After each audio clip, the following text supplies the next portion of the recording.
Welcome back to the Bunch Podcast here, recording live in downtown Great Barrington, Massachusetts. Rafa, how you doing today, brother? I'm doing okay. I'm doing fine. As we were talking off camera just a moment ago, I did spend a little bit more time than I should have last night talking about some philosophical issues with a friend of mine. And 4 hours later, it was 4 a.m. So for all you listeners out there that have been giving us the feedback that we're doing a great job here, but the podcast is a little bit too long, you can blame Rafa for that with his long conversations that he likes to go on, clearly on air, off air, and everything else. But tonight, we have a very special guest coming on. I'd like to welcome Jeff Palfini to the podcast. Jeff, welcome on. I'm so glad to be here. Are you? Yeah, I'm long-time listener, first-time guest. Awesome. You know, wow. I've taken in your entire oeuvre, and I'm a couple drinks in, and I'm ready to go. Awesome. Well, good news is that we both saw each other at the Prairie Well before we came over here, so I think we're going tit for tat, drink for drink, and pizza for pizza. Did you have one of the pizzas tonight? I had the wings. Just the wings. Yeah, I just had the wings, just a light base layer. Sure. For our, what are we drinking here? This is a Menti Orange. It's a Garganica, extra skin contact Garganica from Menti. I love an orange wine. And so, yeah, I'm in a good mood. Good. And hopefully I won't go too far past my base layer. I don't know. What do we got? 2 bottles there? Yeah, that's okay. And the tequila hat. I know that's not being touched for a while. Yeah, you know, as a long-time listener, first-time guest. That's awesome. Good for you, man. Because a buddy of mine in high school got into radio, and he told me, he was like, "That's the thing that you say." And now being on the opposite side of that, to hear first time, long time, yeah, feels cool. It feels like we're doing something, Rafa. Yeah, feels like we're doing something. Yeah. Well, I have, I don't want to come in too hot, but I've got, suggestions, guest ideas. I got we want to plugs. I got sponsor ideas. I got everything. Sponsor ideas. Those are very, very welcome. Cha-ching. First of all, I mean, I know we got to get into the hardcore stuff soon, but I'm thinking theme song. That's my first suggestion. Okay. And I don't know. I mean, you could go like Osmonds, One Bad Apple, Don't Spoil the Whole Bunch, Girl. Okay. That's one possibility. Okay. I'm thinking here. Or you could go maybe Harry Belafonte. Oh, I like that.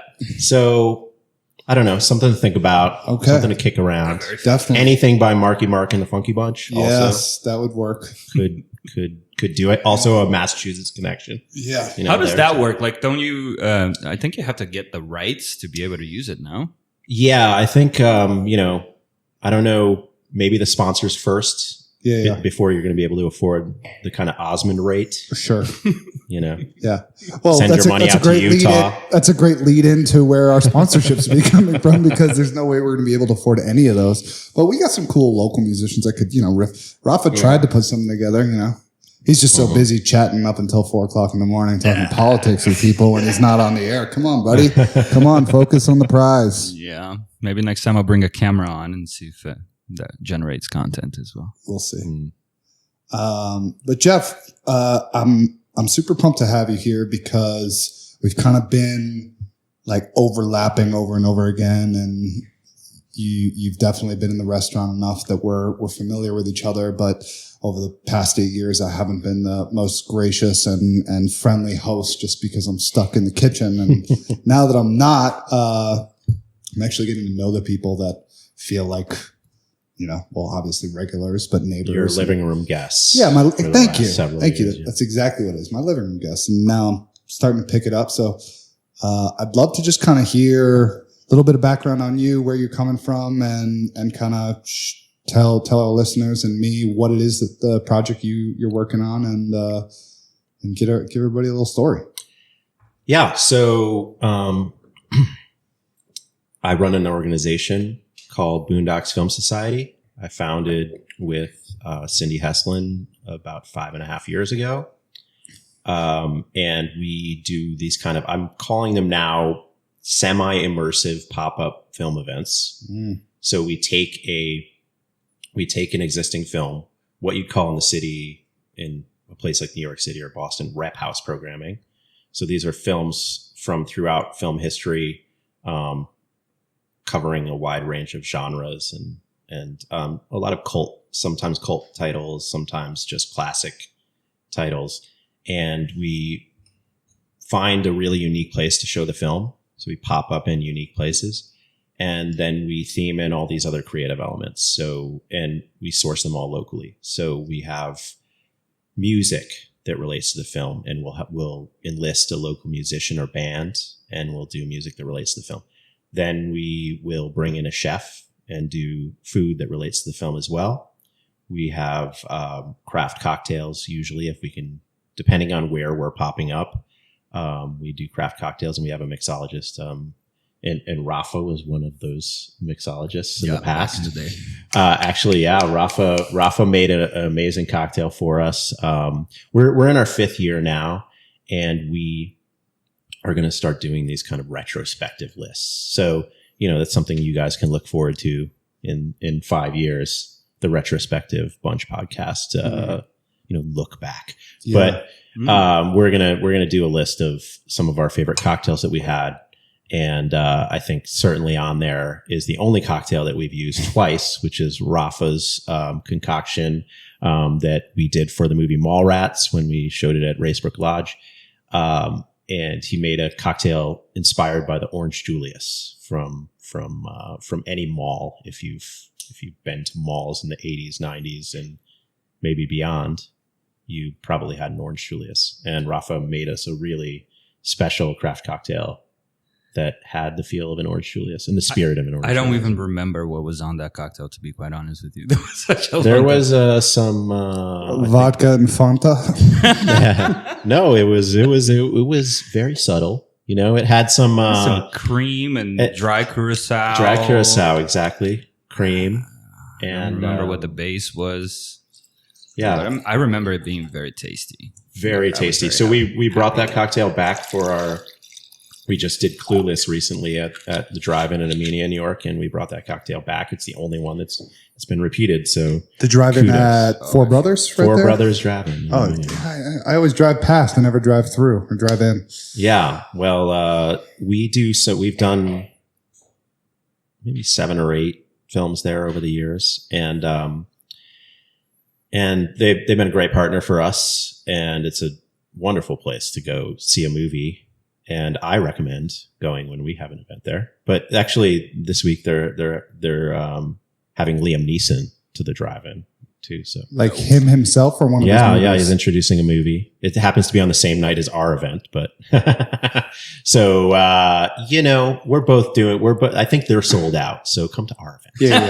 Yeah. He's opening for you guys. That's right. Yeah, we're doing an event at Gedney Farm this Thursday.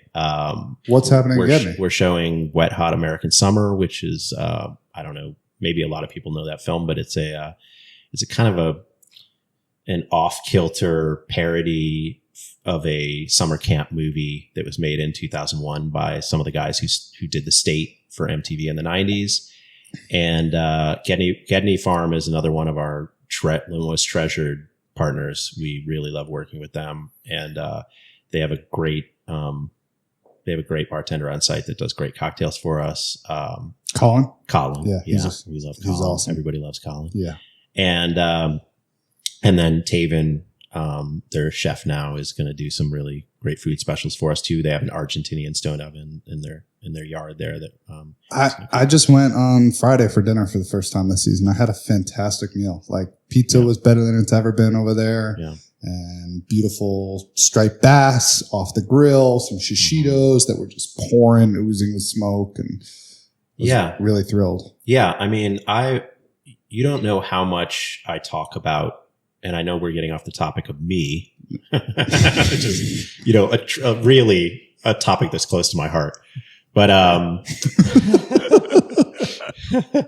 but you don't know how much I evangelize for New Marlborough, Massachusetts, because I think it is the most magical place in this area. And the amount of good food that is coming out of New Marlborough, this tiny little hamlet village is really special. I think, between Gedney Farm, Cantina, and Southfield Store and the Old Inn on the Green. I mean, that is really a serious, 4 great places in a tiny village is really something that's hard to get your head around.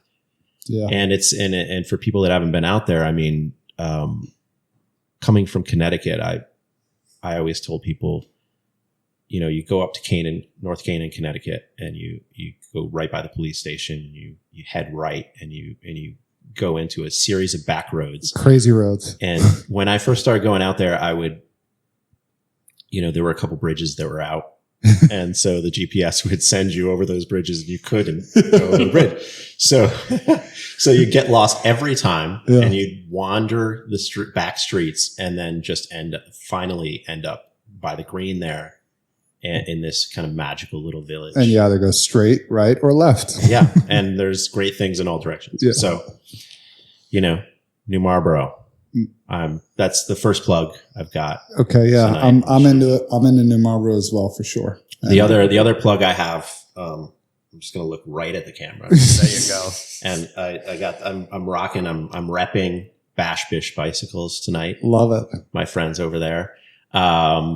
Three friends just took over the business that is a long time. I think it's been there. I think it says on the shirt, established 1997. But I've been going there since 1997, when it opened. Yeah. It's across the street from the little market and bait shop, right? That's right. Yeah. That's right. And so another weird little, kind of hidden away place. It is. And they have the Taconic Wayside Inn over there and that bait shop / market and the Bash Bish bicycles, and they're going to be doing some cool things there. I think we might do a film there. Actually. Cool. And so repping them and plugging their business. Cool. Maybe a potential sponsor for you guys down there. There you go. Cool. Yeah. Yeah. We will take their phone numbers. And, we'll wear some t-shirts, and I'm about to start getting into bike riding. So. I mean, it's a nice T-shirt. I don't want to block it with my wine here. It's very nice little design. Very cool, and I love the simple line art. I'm all about the line art stuff, at least for the ink. So so back to me. Okay, back to me. So where were we? So I think I got mostly through what we do with Boondocks.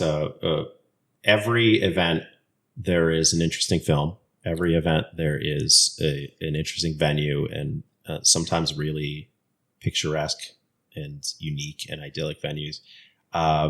We did one at the Great Barrington Airport, for instance, which was wild. That was our 3rd ever event. We showed Porco Rosso, the Miyazaki Japanese animation. That's a great spot too. Yeah, at the Great Barrington Airport, and we've done one at Catamount, which was really cool too. And we worked with Prairie Well on that. Past guest Mark Firth and his chef Steve Browning. Yeah, and they did some really cool upscale TV dinners for us that kind of figure into that film. So, and then we always have a poster artist, a designer, an artist design a commemorative poster for us, and then we give those away to attendees at the end.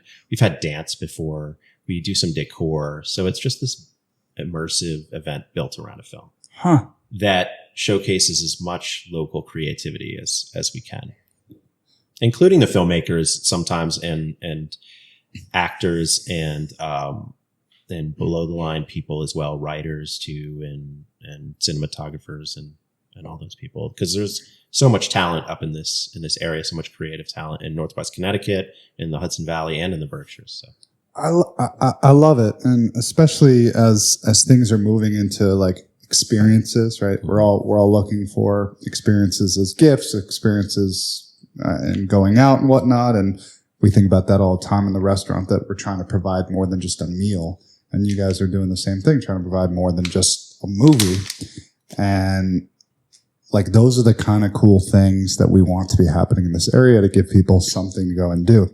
And it does make me think, my father-in-law who just passed away, Doug Trumbull, who was always trying to push the boundaries of what movies were because he felt like it became too easy. And you lost the feeling of going to the movies because we just wanted simple. So you could get it on your phone. You could get it on your computer. So there was no point in going to the movies. You could be lying on the couch. Right. With a bowl of popcorn. And even though it's the new Jurassic World, you'd still rather watch it on your iPhone than drive to the movie theater. And so he was pushing with sound and movement and everything else with IMAX and Magi and all the things he was working on to try and get people back to the movies. And it seems like you're going at it just with a more creative approach. And I love the local integration of not only do we want to provide food that's relevant and beverages that are relevant, music, but we're going to collaborate with local people to go ahead and provide you that experience. Yeah. I mean, what a great thing. Yeah. Well, we really, we're hoping at some point to work with Doug Trumbull and I had in mind to show, Silent Running at some point. And, we may still do that because, can we do that one at Cantina? Sure. Yeah, that would be great. It would be, I wanted to at some point in this podcast, since I have you here and, kind of, there's witnesses, including Rafa, and the listeners. It's like a podcast joke, right? To the listener out there. Yeah. Hey, thank you so much. We appreciate you. The one listener, yes. So I just wanted to get that podcast joke in there. But yeah, I mean, we've wanted to work with you guys for a really long time. And so I think, yeah, let's shake on it now that not knock over my Silent Runnings. Silent Running at Cantina 229 and date to be determined. TBD. Awesome. Yeah. We will follow up on that one. I mean, there's and that makes me think of other people that we've, this is the thing in this area. There are waves of creative people that have found themselves here. Mm-hmm. And, there is a generation before us, or maybe even two generations before us, that came up here, and some really accomplished people, some really amazing creative people. And now there's a new generation coming up, especially with the pandemic and everything. There's been a lot of people who have moved here from New York City or Boston or wherever else, where they wanted to have a little more space and they want to raise their family in a place that feels safer and all that. And so, yeah, I mean, some of these previous generations, there are people up here that have done amazing work. In my town in Sharon, Connecticut, where I live, Jasper Johns lives in town, and another person that I had thought of when we were talking about your father-in-law was Milo Schwarman, who lived in Warren, Connecticut, and I'm sure a lot of people know was an incredible director that directed several films, Czech New Wave films in former Czechoslovakia, and then came over to the U.S. and directed Amadeus and The Man on the Moon and a bunch of really great films in the U.S. too, and had an equally great career over here. And he passed away a few years ago in Warren, Connecticut. So, these are people that I really want to celebrate and learn from and continue their legacy in this area. And there are people, I think, that have moved up here that want to continue that legacy too, whether it's, a conscious thing or not. And so, I'm looking forward to that opportunity, and hopefully we'll do a Milo Schwarman thing soon in the next year or two as well. So definitely. So, Boondock is a nonprofit, right? Yeah. So, we have 501c3 status, which, through a fiscal sponsor. So we are technically a nonprofit. And that allows us a lot of kind of, honestly, we haven't really explored a lot of the benefits of being a nonprofit yet. We haven't raised really any significant money other than what we make from our events, which can vary pretty greatly. But we do okay on some of our events. And less okay on others, but there is that opportunity is there for us to reach out to the public if we want to expand things or if we want to bring people on, which we really, we need to do. Anyone that's run an entrepreneurial, entity for any amount of time knows just how much work it is and how much psychic kind of weight it has for the people that started it, Yeah. And and it really, people that are listening to the listener, they should know that you're not just hitting play. Yeah. And and not just, woe is us. Anyone that all the people that you've had on this podcast so far, anyone that's starting something and doing something, especially on such a regular basis as what you're doing at Cantina, it's a lot and it's relentless. Yes. And you need a community, which I think this podcast is, trying to foster. And that's what we're trying to foster at Boondocks too. And you need support from other people, and you need support from other businesses too, and other people that like-minded people. And you need understanding from the people that are on the other end of things, that are the connoisseurs or the, hungry people, or hungry for cinema or whatever, or just hungry for something to do. I don't know. Yeah. I love to tell people that being in the service industry is because we like serving people. That's what we're here for. So it's a two-way street. It's a relationship between businesses and customers. Yeah. And the good ones, or the ones that really take off and give a little bit more than just that meal, are the ones that actually establish that relationship. And I can tell from, your following, you guys definitely have a cult following. I'm always hearing people just saying oh, I'm going to the movie. I'm going to the Boondocks, same thing. If I truly have always felt, if you can capture your customer and build a relationship with them, you're going to be set in a much more better way to keep the whole thing going, and to keep it something that's alive, that goes back and forth, and it's not just a one way of here's what I'm doing and I'm delivering it to you, but how's it being received on your end and all the rest. Yeah.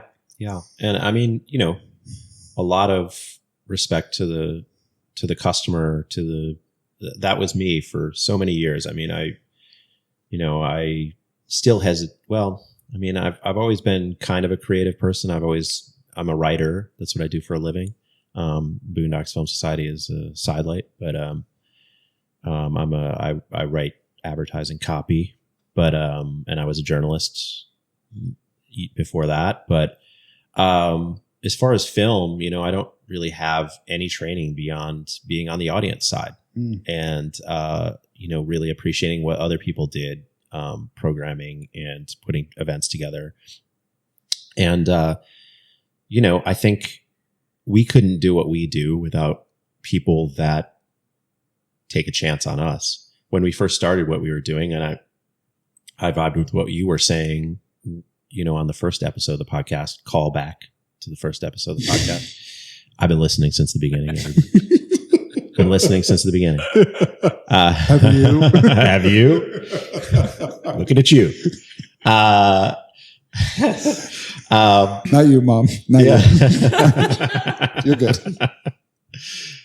No, you were talking about how, when you started out, it was friends and family that came out. And, that's all we can really expect, because not everybody hears right away about what you're doing. And people have plans and lives and places that they like to go, and places they've developed relationships with, right? A lot of people have regular bars, regular restaurants, regular movie theater spots, whatever. And we have to earn that. But at first, we have people that just support us, friends, family, and the what is it, the first wave people, the pioneers, and we build from there.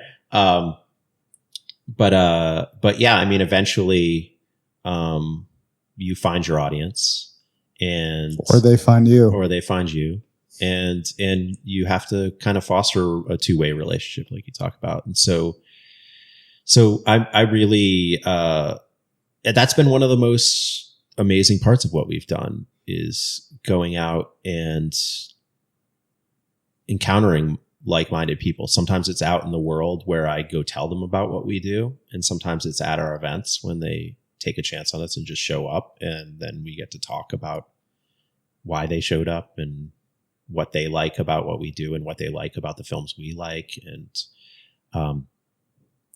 yeah, so I mean, I always tell people that my favorite part of Boondocks Film Society is going out and hanging the posters and flyers all over creation. And I get compliments sometimes from people about, how many posters they see out there. Shout out to More and More Printing in Millerton, New York, future sponsor. They're really great. This podcast is awesome. We're getting so many. This is the best episode ever, man. We're gonna be millionaires. Sponsors incoming. So I love hanging.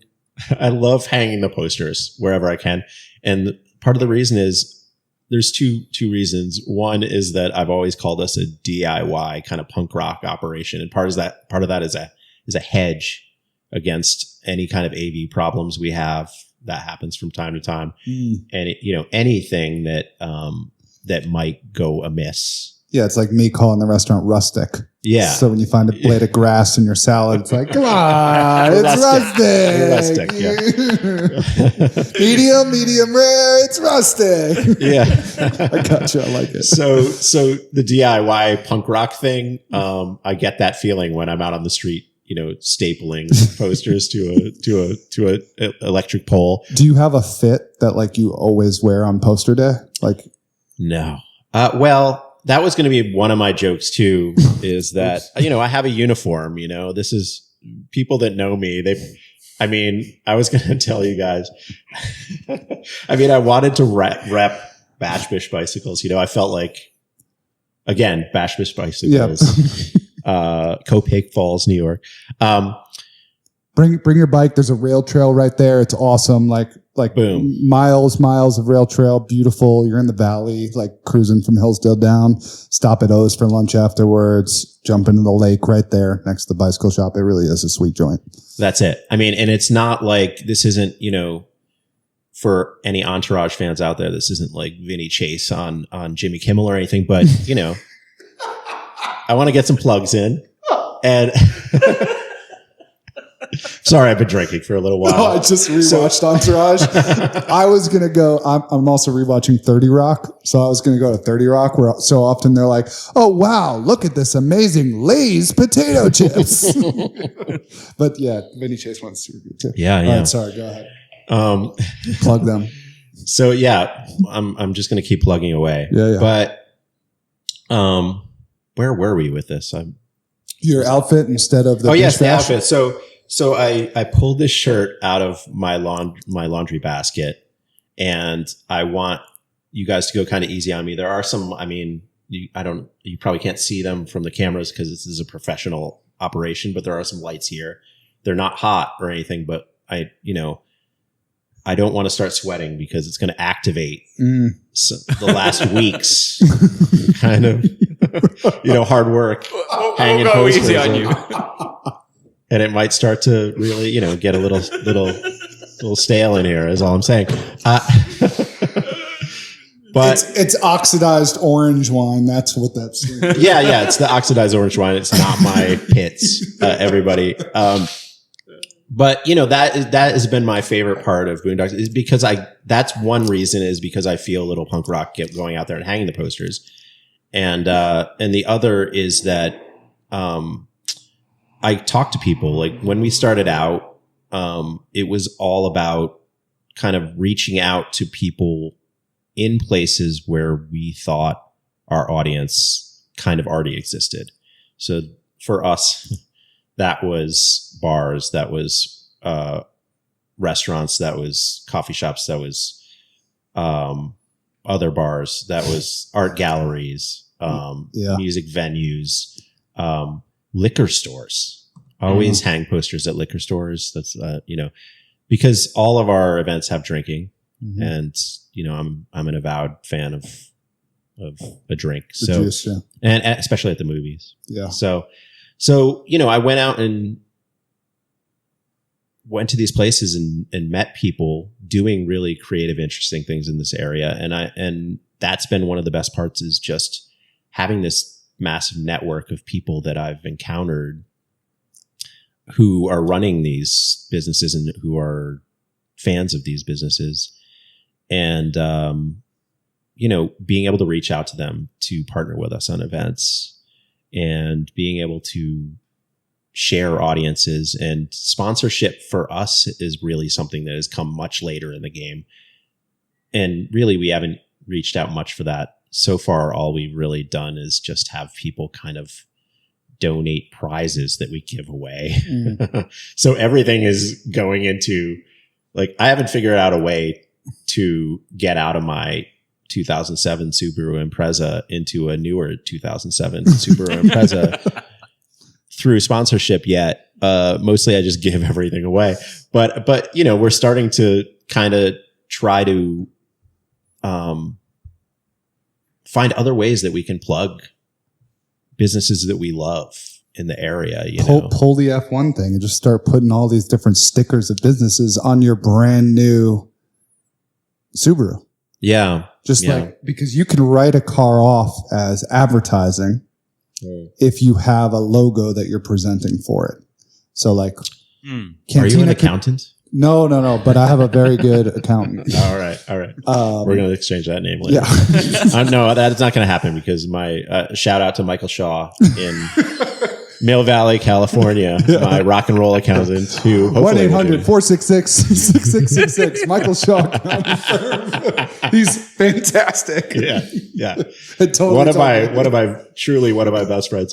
I'm never going to leave Michael, but unless he leaves me. But well, the first thing I got to say after listening to that, and I don't mean to assume anything here, but I want to apologize, because you guys have been coming to Cantina for a long time. In fact, I mean, when did we meet? Because you're telling me about like searching out where are people going to be. And I remember very vividly, like the first time you guys came into Cantina and sitting down and having a conversation.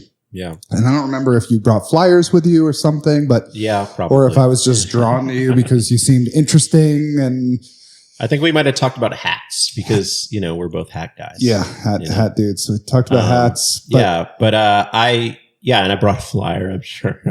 But I clearly have not been an open book to being receptive to doing something, because I've just been machined. Well, apology accepted. But at the same time, I feel like there's one on our end too, because, we did talk, and you were interested.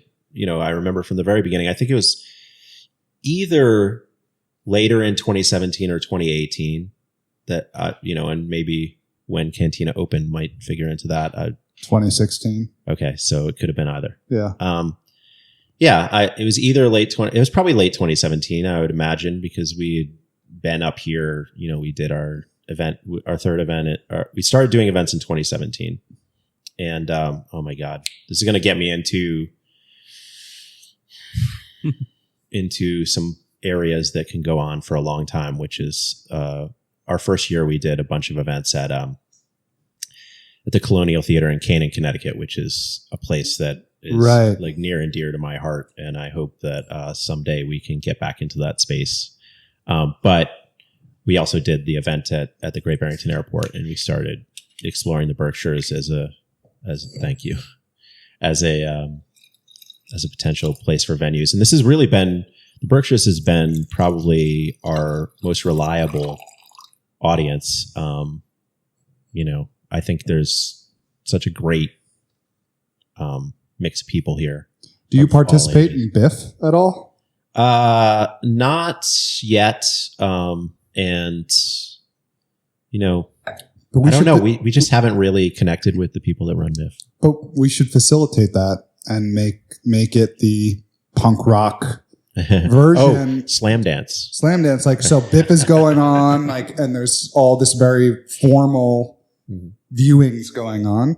But I could totally see on like a Thursday night before Biff or Friday night post Biff, you know, especially since they're closing down the streets now, you know, Biff already happened this year, right? Yeah. Yeah. So, you know, next year.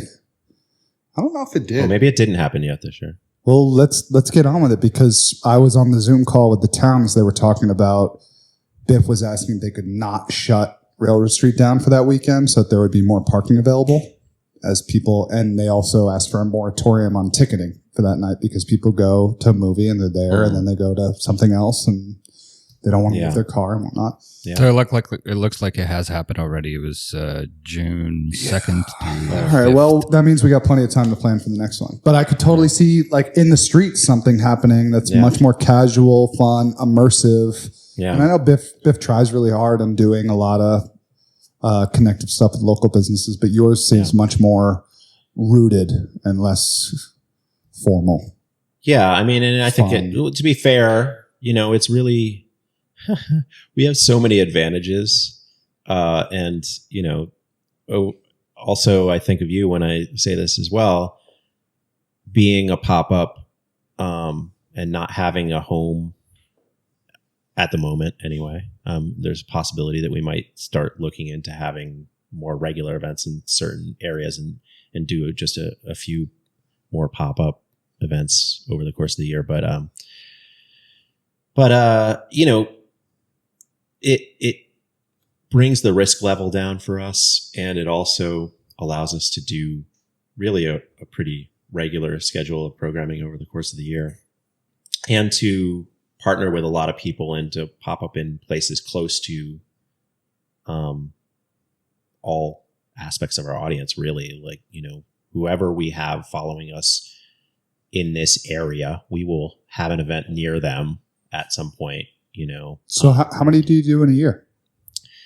It probably averages out to about 10. So we try to do them once a month, but I mean, you know, from the beginning it was largely Cindy and I. So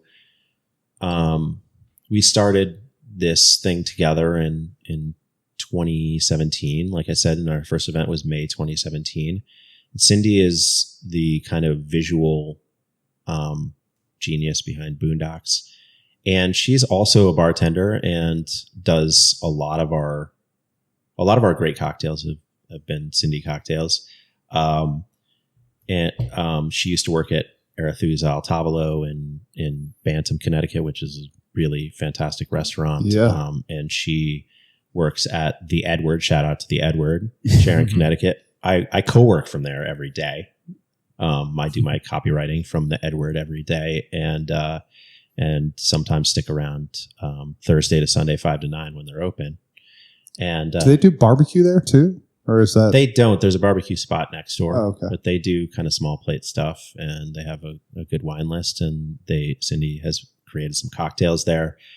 And to get back to Cindy's role in Boondocks, she does all of our, well, I shouldn't say all, she does all of our promo poster art.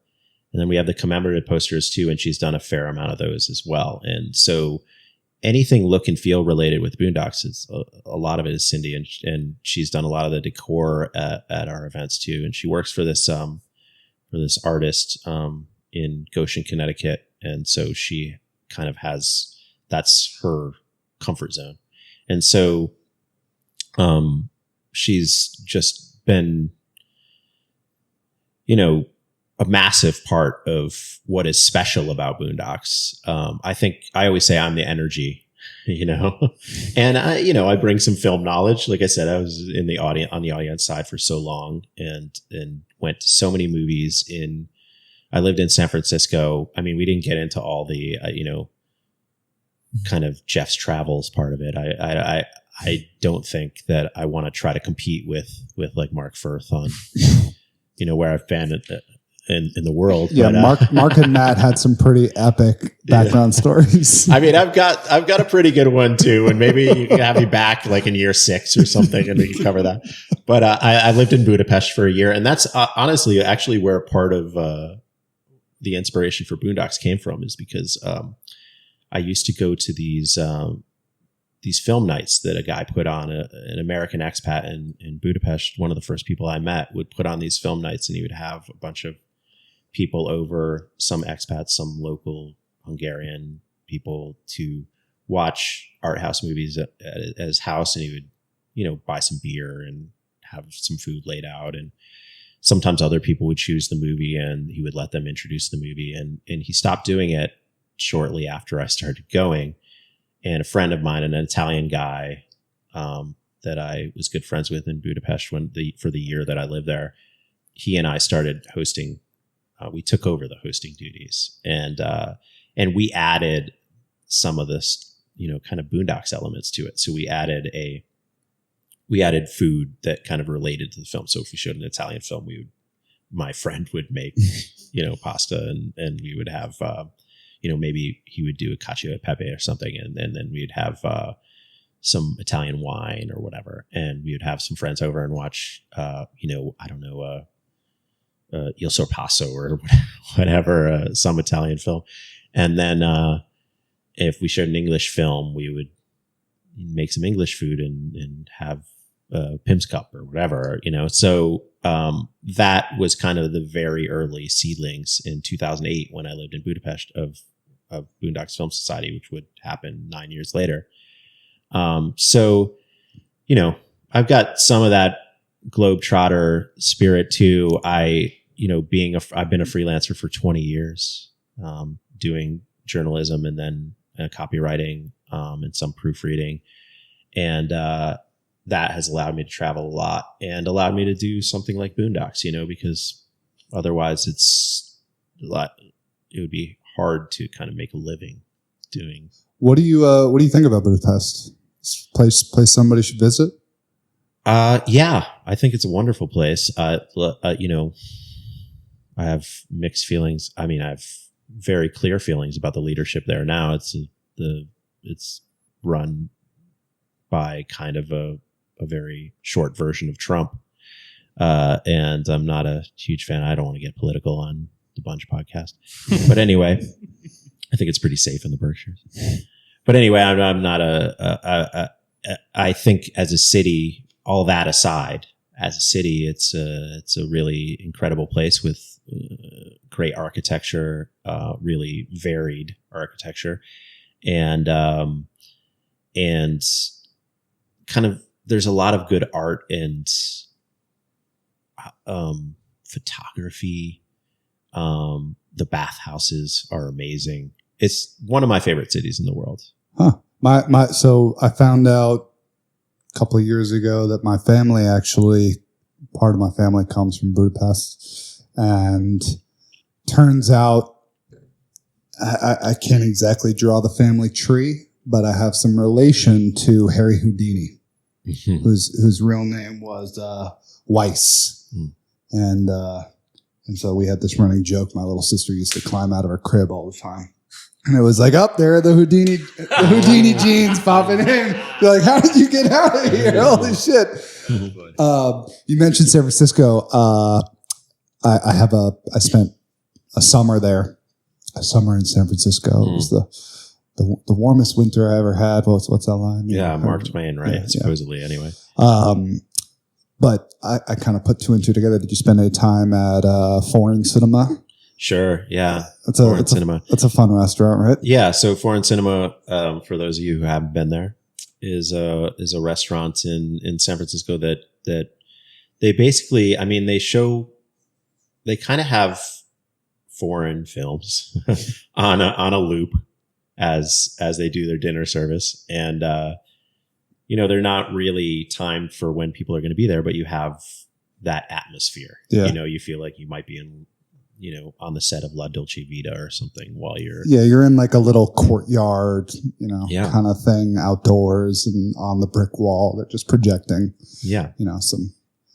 Really cool place in San Francisco that was kind of I don't know, kind of a groundbreaking place in the Mission. It was one of the first restaurants in the Mission District of San Francisco, which has become really, I don't know, it's gone through a whole cycle at this point. It was for a long time a really hip neighborhood in San Francisco, and now it's maybe gone over that hump into something like a little that maybe could be refreshed and maybe a little on the expensive side right now. And that's part of the reason that I'm back here. I went to the Mission for La Taqueria, and then there was a cookie joint around the corner on Valencia that I would do tacos and that, and then I would go and have dinner at Foreign Cinema. And the people that I were with, they like to drink Fernet with soda water ginger ale or soda water on the side. It was a San Francisco thing. Yeah. So for a while, I know you guys often are covering, food and drink topics here on the show. And, that definitely, there's a overlap with Boondocks Film Society there, but this is good fertile ground. Now talking about San Francisco, I mean, really one of the best food cities in the world. And one of the most affordable food cities in the world, at least up to a few years ago. And I imagine you got to look a little harder now, because there are a lot of kind of fancy, bland, upscale places that are priced a little on the higher price point now, but in places like the Mission. But there's still La Taqueria that'll be going forever, I'm sure, and Taqueria Cancun and all the great taquerias there. And Anthony Bourdain was a huge fan of some places in San Francisco. Anything from the slanted door at the high end. Yeah. And the oyster bars and things like that, to Sam's, which was a restaurant in North Beach in San Francisco that had, like pizza slices and burgers and smash burgers that were just amazing. So, I used to have this kind of matrix that I made of, and Cindy was in on this too, I think, of restaurants that both of us lived out in San Francisco for a while. And we made this matrix of restaurants where you could get, a meal and go around the corner to a bar and have both a drink and a meal for under $5. Wow. And I mean, we're talking good stuff here. We're not talking about, McDonald's. Yeah. And that is what still is probably beautiful about San Francisco, is that you could probably still go there and get at least, I can probably name a few places that are probably still there. Saigon sandwich, you can get a Vietnamese sandwich you used to be able to get them for, I don't know, $3.50, $3.75, and then go around the corner and get $1 beer. And that included 4 spring rolls, that were sitting in the window.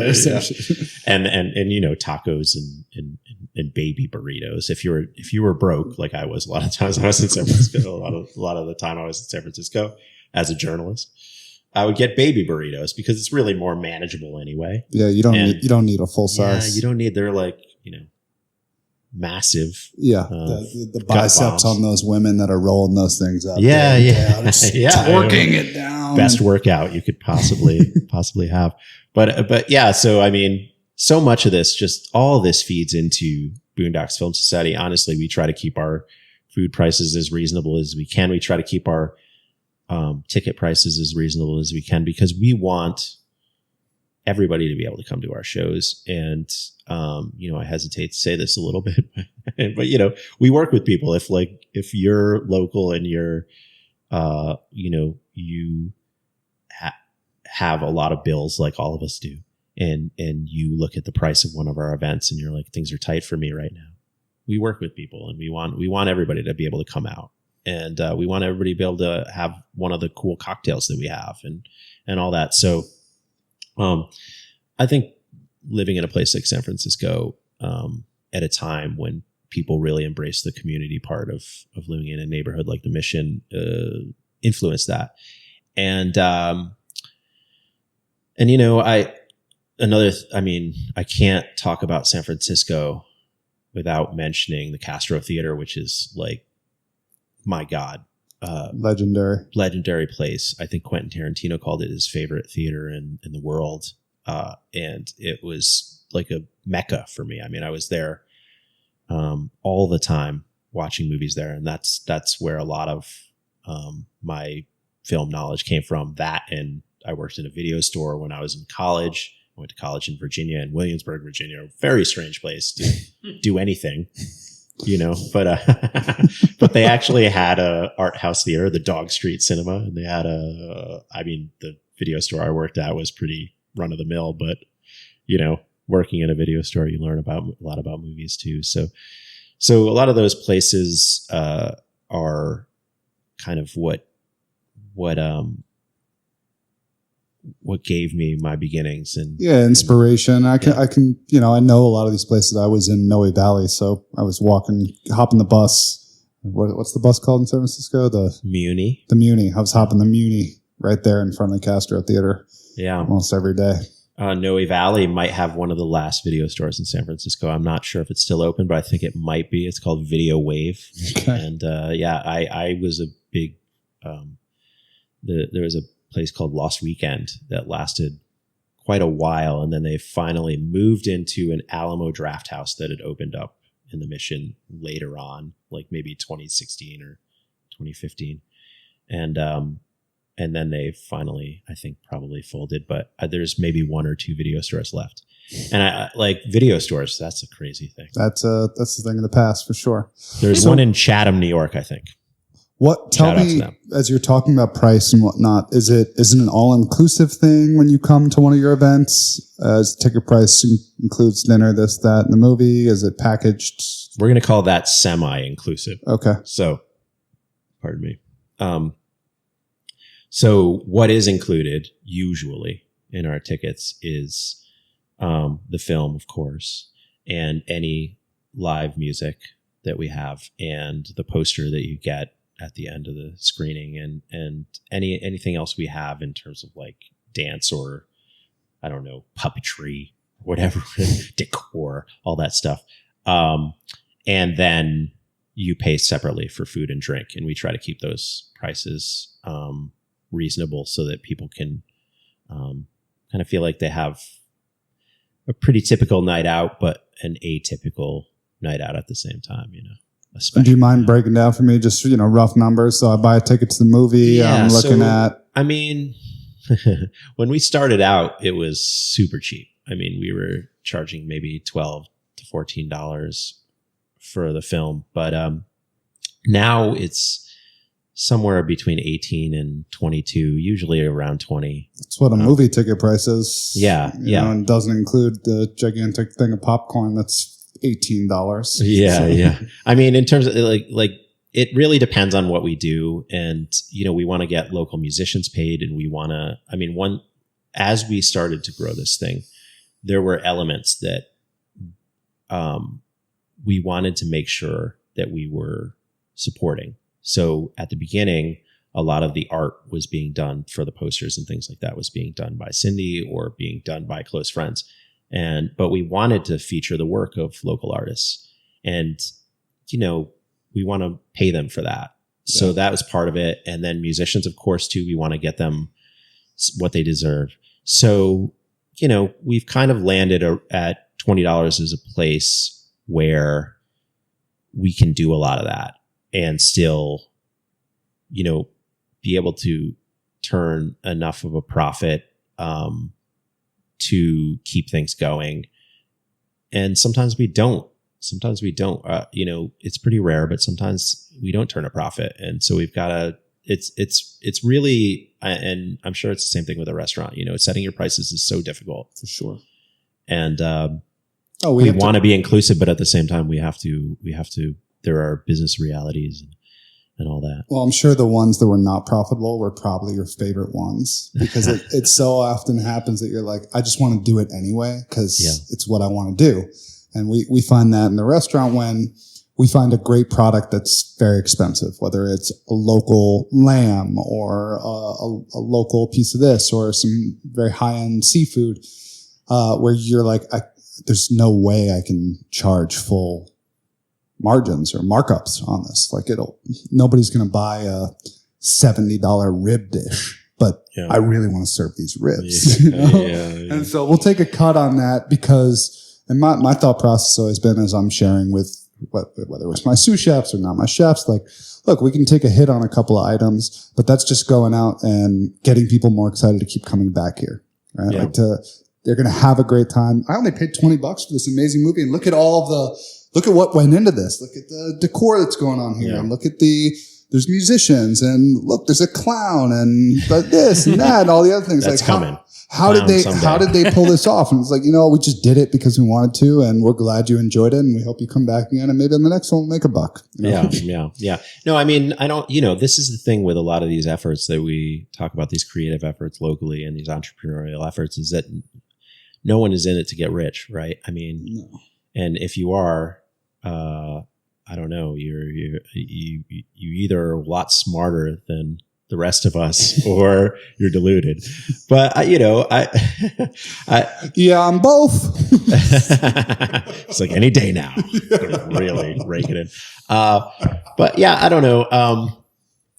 It's so rewarding to like I said, to meet all the people that we've met, and it is a creative outlet, and and it's an opportunity to work with a lot of really interesting people, and that's been the best part of it. And and this might be a good point to talk about all the people that you should have on the podcast. Well, I would love to hear that. I also just put 2 and 2 together on the ride over here. Rafa told me that last week, you haven't heard this yet because it hasn't come out, but last week, Rafa read a comment that was on our YouTube video. That I guess you're ruining it, man. He hasn't seen the episode. It was supposed to be a surprise. I know, but I'm not trying to ruin it. But we went into that, but we all stuttered trying to say a word that you used. Okay. Inimitable. Inimitable. Oh, inimitable. Yeah. That's it. Okay. So I heard that, and then you dropped a couple other just like, word bombs tonight. And now I'm circling back to like, I'm a copywriter and this and that. So you have a nice vocabulary. Good for you. Well, thanks, man. Can I tap you for like, word of the day at some point? If Sure. For only $1 a month, you too can get the word of the day. This is my stab at performance, trying to impress people any way I can. I mean, Okay, so I definitely want to start asking people, now that we're starting to get the hang of things, like what do the listeners want to be hearing about? Who should we be talking to? Rafa and I have a huge list of people, but at a certain point, it's like, okay, what's relevant right now? Like what's the most pertinent? We hope that we go ahead and tap every single person. Yeah. And then after we get through all them, we have to come back to you and hear about all the other places you've been, Yeah. So what do you got? What do you got? I mean, the list is endless. I was just at the Prairie Whale and, hanging out with Amelie Coster. Yep. Should have Amelie Coster on, man. Yep. So great. Love Amelie, and she's going to be helping us out with one of our events. She's now up in Williamstown, and she's kind of a fixture she's been a fixture in this area, and now she's kind of establishing herself up there too. Amelie, and I think I know her. Yeah, she's a great one. I think really creative person. Yeah. That's kind of a force of nature. And she's doing a lot of interesting stuff I'll let her describe what she's doing, but she's doing a lot of interesting stuff up in Williamstown and North Adams. I love, this is like almost like one of those alt weekly lists of things and people that you love, in the area. For me, some of the things that have been inspiring are what Jenny Rubin and Nick are doing over at the Egremont Barn. I love them. Mm-hmm. And I think they've done amazing programming over there. And yeah, we got to get Rafa a little wine. Rafa's itching for another Some shampoo. Shampoo.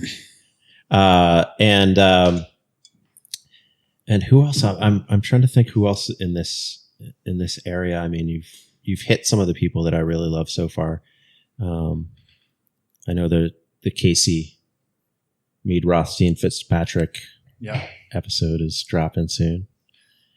Yeah, I want to have Casey's dad on at some point as well. Oh, Dave. yeah, Dave. He's great. Dave is one of the wildest cats I know out there. Crazy life story and super interesting and loving guy too.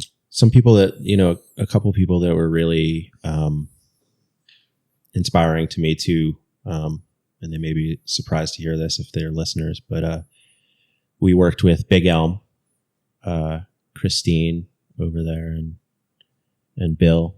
They're awesome. Yeah. I just love, and talk about people that are just all about community. And Beauties. Love them. So, and I don't know, do you go over borders, or are you like Massachusetts mostly? We'll see how it pans out. You come back to me if you need anybody from the Hudson Valley. Okay. You got your Hudson Valley people. Okay. You got your Northwest Connecticut people. Mm-hmm. We get around Boondocks, Yeah. We're doing this event in North Adams soon. That's Where's that going to be? at Tourists. Oh, awesome. Nice. Yeah. I'm really excited about that. We're gonna show this film called Memoria that came out this year. They're doing a kind of a non-traditional release. This is the first time we've shown an actual current movie.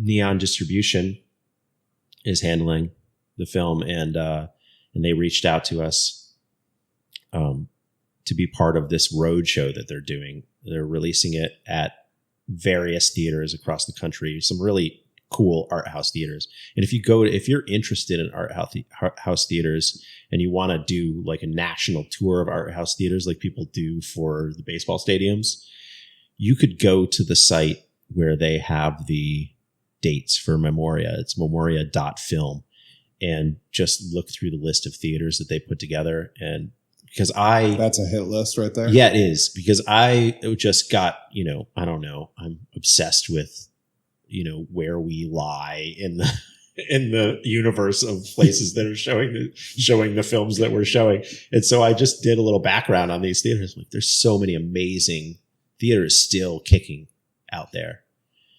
And one day I hope that the Colonial Theater down in Canaan is another one that is revived, and I'd love to be a part of that. And I'm it's been something that I've been trying to. Mark Firth and I actually talked briefly about doing something there, but I think, and then we've also talked other locations as well. Mark is, a film fan. We actually showed, we did a movie screening for his 50th birthday. Not to date Mark, but we showed. He's only 50. We showed Purple Rain for his 50th birthday at his farm in Monterey, I think. Yeah.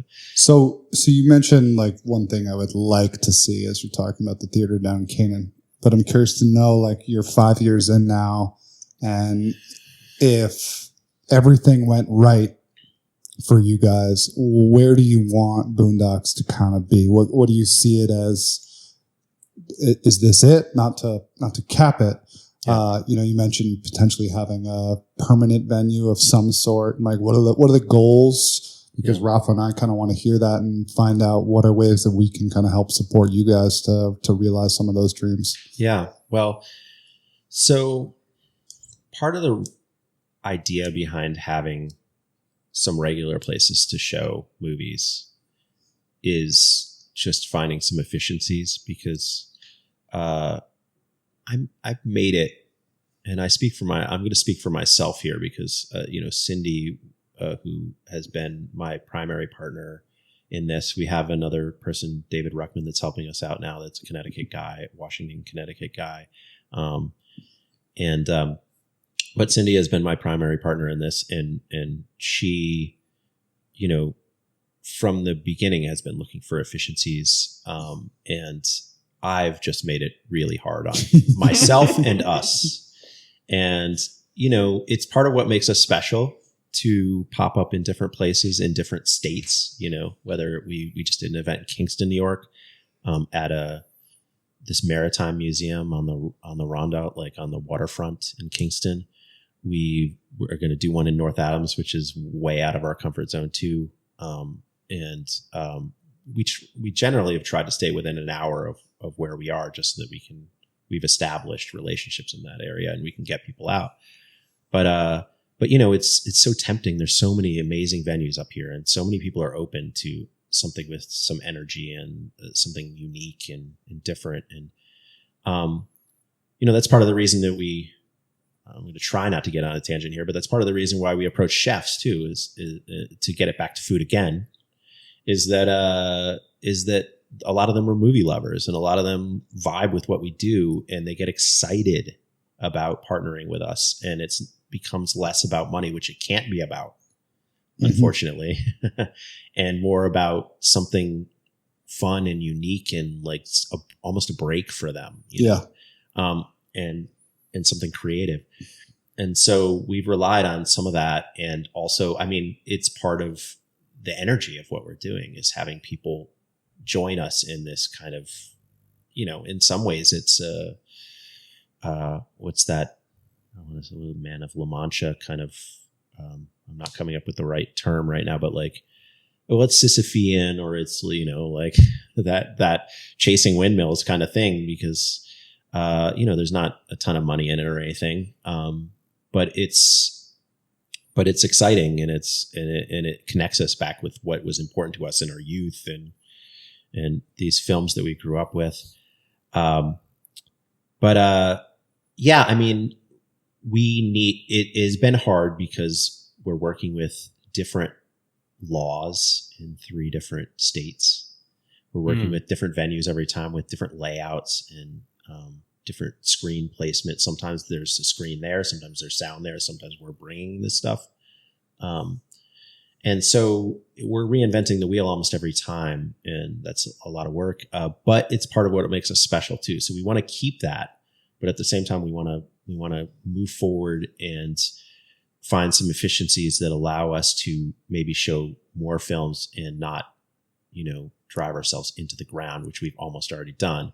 There's definitely a middle ground there. Yeah. I agree with you. I think you could have a staple that keeps the rhythm going for you, that doesn't require this. I'm sure, people all the time think a pop-up is day of, but it's weeks and weeks and weeks of planning. Yeah. And you're probably showing up there on Wednesday for a Sunday movie to, start to develop what the space is going to be like. Yeah. So that's definitely true. And, I'm getting ready to go out to Gedney Farm for our next event to prep for our event there. And we work with them weeks in advance to come up with the menu and the drinks and the kind of idea of how we're going to lay it out and everything like that. But I think, so in my mind, and I don't know what's going to happen. It's all like, it plays out the way it plays out, and the audience will have some say in it too. But, in my mind, we have 3 or 4 venues that we use regularly, maybe next year onward. And then we pop up in 1 or 2 or 3 places over the course of the year that are different, that are unique. And so, we have some places in mind that we won't talk about yet, but it should be really great and allow us to do a few more movies and work with more musicians too, because you have, more professional sound setups and things like that. And there are more and more interesting musicians moving up into this area. I've met some of them. Racebrick Lodge actually has been booking some really great stuff lately. Yeah. Some really talented musicians that have moved up here from the city on the younger side too. And so we'd love to work with as many of these people as possible. And so that, I think that's the kind of general vision. And as far as the Colonial Theater, whether that happens or not, I always envision it as something that could be a really amazing space again, like a multi-use space, no matter who runs it. And I almost see like a Cinematheque feel there too. And because there's so much there's so many film people up in this area, and more young people that are working on film and going into film, and a lot of the schools in this area actually have film programs and things like that too. So, and there's movie theaters that we've worked with, the Drive-In and the Movie House in Millerton, and we're open to working with any of the movie theaters up here, and Biff and all the people to build like as much of a film community as we can up here. I mean, Biff, for instance, when you were talking about that earlier, one of our great friends is a filmmaker that had a really amazing film come out this year called Down with the King. His name's Diego Angaro.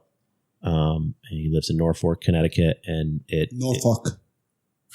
So that's how the locals say. Well, that's a real point of contention. Great. Let's probably talk about shouldn't. Do you want to get into that? I'm curious to hear it. They even have hats that say "Nor" with a fork next to it. So but it is like kind of 50-50. So you're getting some dangerous territory. Okay. Here. But in any case, he lives. You can have him on at some point and ask him what or one of the restaurateurs from Norfolk and ask them how they pronounce it. But love that. That's another one of those magical towns that's hidden out there with really interesting people just below the surface. And his film though starred Freddie Gibbs, the rapper, and really super talented and famous rapper. And was set in the Berkshires, and it's a really great film. I think it's on the streaming platforms now, so you can Google it and watch it and see locations from the Berkshires. What's it called? This film. It's called Down with the King, and he has a long relationship with Biff, and they showed his film early on before its release, and I went to that screening at the Mahawi. Really great film, and so this area has some vibrancy in terms of film projects happening here. There's other people around that there's too many to name, really. We should do one behind. Did you come during COVID when Mooncloud was doing its like outdoor thing behind the railroad tracks? So No. there's that area behind Mooncloud on the opposite side of the railroad tracks. Okay. That'd be a great location. Just like it's like a field right there. Like right there. Well, let's scope it. Let's Take a scope it look. out. I think it would be cool to do Mooncloud cocktails and Rubener's cheese and show Ratatouille, which is one of my favorite movies of all time. I absolutely. Yeah, we worked with Rubeners too on. We did an event at Berkshire Mountain Distillers, another great local business. Yeah, and we had Rubeners come out and do a couple. We showed Miller's Crossing, the Coen Brothers movie. Sorry, I shook your microphone. We showed Miller's Crossing, and we had them do like an Italian themed sandwich and an Irish themed sandwich. Oh, very cool. And that was a great event too. And that gives me a chance to talk about some of our music friends up in this area that are doing amazing things. Wait, but before you go into that, I wanted to just jump in here and I don't know, but do you ever hear about this? I don't even know what to call it. It's sort of like a community. It's kind of like an event thing that happens in many different metropolitan areas around the world called So Far Sounds. Yes. So yes. when I think of what you do, it reminds me a lot of So Far in that I almost feel like there's a way of scaling what you currently have. Imagine if there's like a Boondock Film Society down in, I don't know, in Texas and another one in California. You know what I mean? Yeah. And it would be weird. It depends on where in Texas and California, as long as it's in the Boondocks. That's the key. yeah. Or it could be ironic, I guess. But No, when you mentioned, for example, that you were doing a film that was the first, is that the first time you're doing a new film now, right? Yeah. And that was kind of exciting for us to do something different. Yeah. But I think that would be exciting too for a lot of indie studios and production houses that, get to partner up with a somewhat centralized, but decentralized in many ways as well, organization that sort of has all these like indie events that happen throughout in many different places. You know what I mean? Yeah. No, I think that's true. And the idea of expanding and being kind of almost franchised, it's been brought up. The difficulty, as with any restaurants too, is staff, and I guess this is a great moment. Right before I talk about our some of our music friends, is our plea for help. If anyone wants to be involved in a project like Boondocks Film Society and loves film and is and has some energy for putting something like this together and events like this together, we always are looking for and love to combine powers with people. And we're a very kind of flat and open organization that just like we want to empower people to. From the very beginning, I mean, the idea was for other people to be inspired by hopefully what we were doing, just like I was inspired by this guy in Budapest that put on these events, and to want to put on events themselves, to want to pitch in with us, or to maybe step, to do something completely separate from us that was inspired by what we're doing, and maybe builds on it or takes it in a different direction. And figures out how to monetize it. Yeah, someone that's a better business person than me could maybe do that. So I still hope that people. I think we have had a little bit of an impact in this area because I see more people doing these kind of more elaborate events, and the reason I wanted to mention this early on too is part of the reason that we do things the way we do is to take the pressure off of any one element, right? So like you can come to our event and you can even not be into the film and still have a good time. Mm. You could not really feel the food or the cocktail or not drink, or you could, be like, I could take or leave that band, but you could still have a good time at our event. And they're also very, social events as well. But like any one element, you don't have to vibe with every single element. There's so much going on that layers. It takes the pressure off of any one given element. And that's part of the reason why we made it so elaborate. It's a lot more work, but the pressure is off on me, on us, and on because it's not just one thing. It's a night. Yeah. What kind of turnout are you getting for these? Yeah, I think like now we're kind of averaging like 120, 130, which is about like, especially during the summer. Sometimes in the winter, it's like a little more challenging, or because we do try to do them year round. And we went to Kingston, and it's like we haven't built an audience there yet. And North Adams is going to be a bit of a challenge too. Hopefully, some of our Berkshires people will go up there and be curious about tourists because it's an amazing place. And we're going to be working with their chef and their mixologist. So it's going to, and we're hopefully going to be making music with plants up there as part of our show, which is a whole other thing.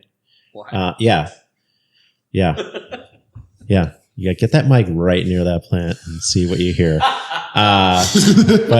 But anyway, we just got our teaser clip. That's just a teaser, right? Because like you got to come to boondocksfilmsociety.org to find out what that fucking means. Yeah, sorry. Or sounds like. Yeah. But anyway, I mean, what were we talking about? People going up to North Adams. For your show. Well, please do. That's coming up. When is that one? So I'll give dates for our next 3 events, but people can find information on our Instagram account, which is probably our most attractive public facing thing. Instagram.com/Boondocks Film Society. And we have boondocksfilmsociety.org. Our next event is on Thursday, July 14th. It may be after this airs. It would definitely be. Okay. Yes. Well, you guys missed a great event, or you came to a great event. Thank you for coming. Yep. Wet Hot American Summer at Gedney Farm on July 14th. Sorry to date the podcast. Next one after that is Paper Moon, the Peter Bogdanovich film See, I have trouble pronouncing things too. And that is on August 12th, Friday, August 12th at South Farms in Morris, Connecticut, which is a really beautiful place. And then we are going to do Memoria, Tilda Swinton's new film by this director, Apichatpong Weerasethakul. Talk about something hard to pronounce. Palme d'Or winning Thai director. That's going to be at Tourist, and that's Sunday, September 11th. So those are our next ones. And then we're going to do like some Halloween programming at the Warner Theater in Torrington, Connecticut. And I think the centerpiece is going to be this Japanese horror film called House that's wild. And I saw it for the first time at the Castro Theater in San Francisco. So, are you planning on doing any more of the live music scoring of? Yeah, so I think you did one with Mad Max before. Yeah, so we did we had a band. So here we've come back to our musical friends in the area. One great friend of mine, Brian Cantor, who lives in Sheffield. If you guys don't know him, you should really know him. He's an awesome guy. He is a drummer. He has a school called the Soundry, a music school, with some other local musicians. That's really great. Oh, and yeah, he's my daughter's teacher. There we go. Look at that. Another future school. Sponsor. Another future sponsor. My little baby girl. So Brian is in a band called Morricone Youth that does live scores. They compose scores to films. They rescore films, and then they perform them live. And we had them come out for a screening of Mad Max, the original Mad Max from 1979 that we did in Torrington, Connecticut, and it was wild. I mean, they basically, for that particular film, they just run the subtitles and they rock out from moment one to the end of the film. Yo, that is awesome. And it So is insane. And we had a metal sculptor come out and bring a bunch of metal sculpture. We had a couple Mad Max-ish cars. We had, themed food and cocktails. That was an amazing event. But the house screening may involve a live score that we're trying to reach out to this band. I think they're in Albany that does a live score to House. But anyone that has seen House knows that is like whatever happens, it's going to be wild. This movie is insane. Now, when you do these things, when you do the live music, how does that work? Do you always show sort of like the film in silent and you have the band playing? Is the band playing over the audio, or do you figure out a way to get a file of the film without the score and then get the band playing? So there are it depends on who you're working with and what kind of exists out there. Even Morricone Youth, for instance, has different films and different. So for some films, they've worked with Nighthawk Cinema down in the city to procure basically a version of the film that has the score removed. So they have still the ambient sound and the, like sound of screeching tires and the sound of in the dialogue and all that stuff. And then the score is just missing. And so they provide that live. And then other films, we're just using the subtitles and cutting the whole. And actually, we did a live score at one time down in Wassaic, New York. Shout out to the Wassaic Project, Wassaic, New York. And we showed Harold and Maude, and we had a guy who we actually met at Dreamaway Lodge, which is like R.I.P. Love, love, love Dreamaway Lodge. Yeah. And I think, did that come up on the podcast before? I feel like that might have come. Yeah, you did. We touched on it only because we were about to host the industry party. Yeah, the industry hoedown. Yeah, Dreamaway Lodge. What a special place, and I hope something special happens there going forward. But we met this guy Avi Jacob there, who was living at the time. Kind of, is it Pioneer Valley? I don't know, somewhere like kind of a little east of Dreamaway, and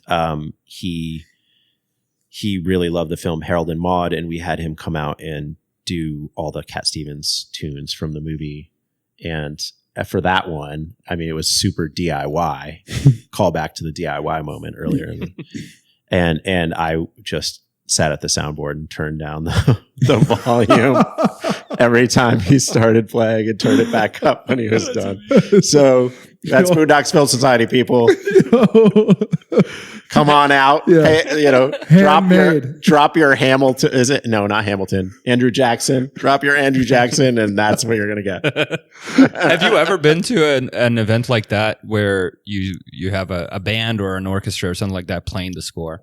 No. It's wild. No, but I'm putting all these dates in my calendar right now. And one more apology. I'm sorry I haven't made it out yet to any of them, but I have been admiring from a distance through the Instagram and everything else. And I love the artwork and I love the fact that you guys are constantly innovating and doing cool stuff. And now that I have a little bit of time, I want to be a part of it. Yeah. And so this is, I think, one of the things, maybe one of the last things that I want to cover is that, and it came up earlier tonight too when I was at the Prairie Well, is that we really try, and we haven't been so good this year, but we really try to do a couple of events on Monday, Tuesday, Wednesday for the service industry people, because I think, you guys know, obviously, having, living in the service industry, that they're not often considered. Their schedules are not often considered. And everything happens near the weekend when people are working in restaurants. And so we try as hard as we can to do a couple of events a year that service industry people can come to.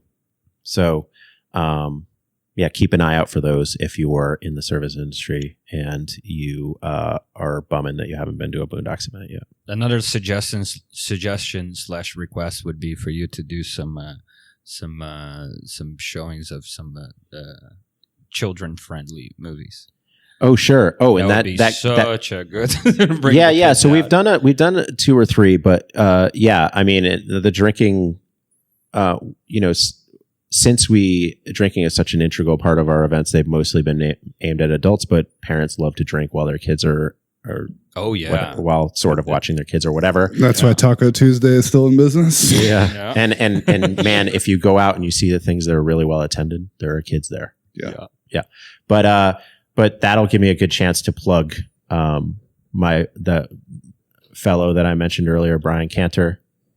They're doing something called Kidsdale, and this woman Joanna Varillo, who also, maybe if you take people from over the border in the Hudson Valley, she ran Grillsdale for a while, which is a really cool, kind of food related event that they did. Mm-hmm.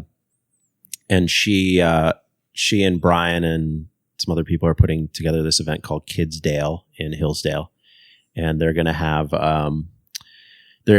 Brian and a couple of his musical compatriots from his studio, The Soundry, are going to perform Harry Nilsson's The Point, which is kind of a kids album in its entirety in the little town park in Hillsdale 2 days after our event. Again, I don't know when this is going to come out. It's on July 16th, so it might be after this comes out. We'll see. Yeah, I think so. But keep an eye on what they do too, because they're really cool people. Okay, I'm going to put you on the spot for a little closing question here. Mm-hmm. I have access to Netflix, Hulu, Amazon, so on and so forth. Give me tonight. We finish this podcast. We decide we have a little bit more wine. I say, hey, why don't you come back to my place? Let's watch a movie. What are we watching? You and I. Yeah, because I'm not super knowledgeable about the film. In fact, the film world. In fact, most of the movies you've named tonight, I'm clueless about, which is part of the reason I want to be more of a part of it. Yeah. So I've missed a ton of movies. So I bet if you give me one, I haven't seen it. But I'm always looking for something to watch. Yeah. To get me off of Entourage for the 4th time. Oh, but yeah, Entourage. I love. I mean, Entourage is like the kind of. I don't know. It's like. I don't know. It's some kind of prescription drug for men, Just some bros, wish fulfillment. I don't know. I love it though, and in like TV, I love BoJack Horseman. Man, that show so good. And during the lockdown, I was all about It's Always Sunny in Philadelphia. Just feel good, kind of you don't have to think too much about it. Yeah. But as far as movies, yeah, I mean, well, it depends on the mood, really. But like, I mean, that House is such if you can find that one, is so fun and so ridiculous and so out there. Japanese horror movie from the 70s. I mean, what was so the first movie we ever did with Boondocks it was this movie called Arizona Dream. And this was a movie by a Serbian director. And it was an American production though. And it had Johnny Depp and Faye Dunaway, Jerry Lewis, Lily Taylor, who has a presence up here somewhere, I think. And it's such a unique and interesting movie. And I saw it when I was over in Budapest, and it was kind of a cult favorite over there, and no one knew it over here. Maybe because Serbia is right there by Hungary. And that we chose that movie to do as our first movie as a statement of purpose, to show movies that are kind of just a little off the beaten path, but have familiar elements. So people can recognize the actors. People can recognize the locations for that movie. It's set in the American Southwest in New York City. Oh, almost completely in the Southwest, but like the beginnings in New York City. And people can recognize a lot of elements about it, but it's still something that they'd never heard of, and most people. And so that's like kind of our wheelhouse with Boondocks. And that's the type of movie that I always want to introduce people to. So. Awesome. Thank you so much for being here, Jeff. We really appreciate it. And my pleasure. One more time, will you go ahead and just give everybody Instagram and website, whatnot, so that they can have access to it? Absolutely. So website is boondocksfilmsociety.org. The Instagram is /Boondocks Film Society. We have a Facebook too, also /Boondocks Film Society. Although I see less and less traffic on Facebook these days. So it feels like Instagram is kind of, at least up here, kind of more important. But that's how you can reach us. And then look for the posters that are hanging everywhere, and you'll see I hang as many as I can. So your favorite spot hopefully has a poster. Thanks, Jeff. My pleasure. Thanks, Jeff. Thank you, everybody. Fun. One thing checked off my bucket list, and on to the next one. Yeah, on to the next one. Thanks, everybody, for tuning in. Again, give us a like and a subscribe on all the platforms. We're at Bunch Podcast on Instagram. You can find us on YouTube as well. And we'll see you next week. Bye-bye. Peace, peace.